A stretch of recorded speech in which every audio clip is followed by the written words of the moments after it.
আজকে আপনাদের সাথে ছোট্ট একটি ব্লগ শেয়ার করব। সবাই ভিডিওটা দেখবেন। আসসালামু আলাইকুম। আমি কোথায় চলে যাচ্ছি সবার সাথে আজকে শেয়ার করব। আশা করি সবাই ভালো আছেন। আমি এখন যাব মার্কেটে। কেন যাচ্ছি হয়তো মার্কেটে গিয়ে ভিডিওটা করা হবে না। আসার পরে আমি আপনাদেরকে বিস্তারিত বলবো যে আসলে আমি কেন মার্কেটে গিয়েছিলাম। সবাই আমার পুরো ভিডিওটা দেখবেন।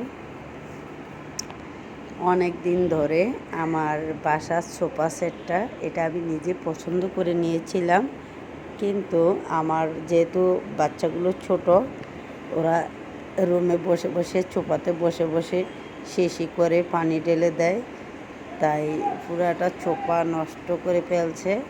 এখানে টিভি দেখে আর বসে বসে সোফাটার এই অবস্থা করে ফেলছে। এটা আমার আগের সোফার লোক।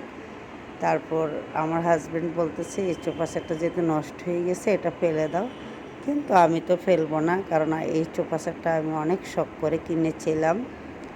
আমি নিজে পছন্দ করেই কিনেছিলাম। ডিউটিতে যাওয়ার পর এটা আমার চোখের সামনে দেখে আমার অনেক ভালো লেগেছে। ওই ডিউটি অবস্থায় আমি সোফা সেটটা কিনে নিয়ে আসি।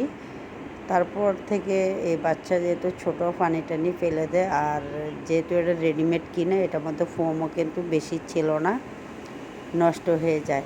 তারপর আমি মার্কেটে চলে যাই। আমি ভাবছি যে এটা আমি ফেলবো না, এটাকে আমি আবার রিপেয়ারিং করাবো, দেখি কী করা যায়।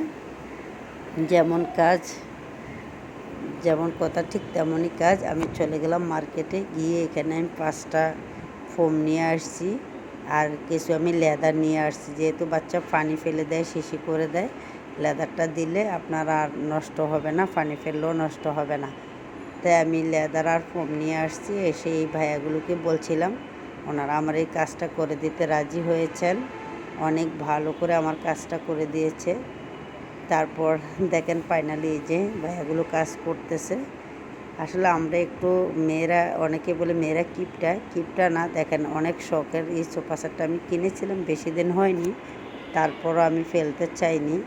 এটাকে আমি আবার সুন্দর করে ফোম দিলেই সুন্দরভাবে হয়ে যেত, তাই আমি নিজেই ফোম কিনে নিয়ে আসছি। এনে এই ব্যাগগুলোকে দিয়ে আমি এটাকে আবার বান্ধাই করে নিছি। অনেক শক্ত হয়েছে, এখন আর পানি ফেললেও কোনো সমস্যা হবে না, বাচ্চা শিশি করলেও কোনো সমস্যা হবে না। যেহেতু আমার বাসার ছোট বাবু আছে, তাই আমি এগুলো উপরে লেদার দিয়েছি, মেরুন কালারের লেদার।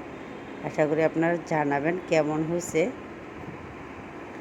একটা জিনিস অনেক দিন ব্যবহার করলে এটার প্রতি একটা মায়া থেকে যায়, তেমনি আমারও এই সোফা সেটটার প্রতি অনেক মায়া ছিল। এটার জন্য আমি সোফা সেটটা নষ্ট করিনি। আমার হাজব্যান্ড বলেছিল নতুন সোফা কিনে দিবে। আমি ভাবলাম এটাতে যদি আমি আর 10,000 টাকা খরচ করি তাতে সমস্যা কী। এটা আমি সুন্দর করে বান্ধাই করে নিলে তো আমার আর কত বছর হাত দেওয়া লাগবে না এই সোফাটার মধ্যে। তাই আমি নিজে এটা বান্ধাই করে নিলাম। নিজে দেখেন এটার মধ্যে সালার বস্তা, এলাস্টিক, তার ভিতর আমি সোফার যে কাপড়গুলো ছিল কাপড়গুলো দিয়ে দিছি। অনেক শক্ত করে নতুন করে বাঁধাই করে নিয়েছি। অনেক সুন্দর হয়েছে মাশাআল্লাহ। এখন এটার উপরে উঠে নাচলেও আর কোনো সমস্যা হবে না, বাচ্চারা পানি ফেললেও সমস্যা হবে না। এই যে আমার পুরোপুরি এই যে সোফার লুকটা এরকম হয়েছে। দেখেন কেমন হয়েছে আপনারা কমেন্ট করে জানাবেন। আমি এটার মধ্যে প্রায় 10-12 হাজার টাকা আবার খরচ করেছি, তারপর আমি সোফাটা ফেলে দিইনি। আমার কাছে অনেক ভালো লেগেছিল, তাই আমি কিনেছিলাম এই সোফাটা। তো কেমন হয়েছে আপনারা আশা করি কমেন্ট করে জানাবেন।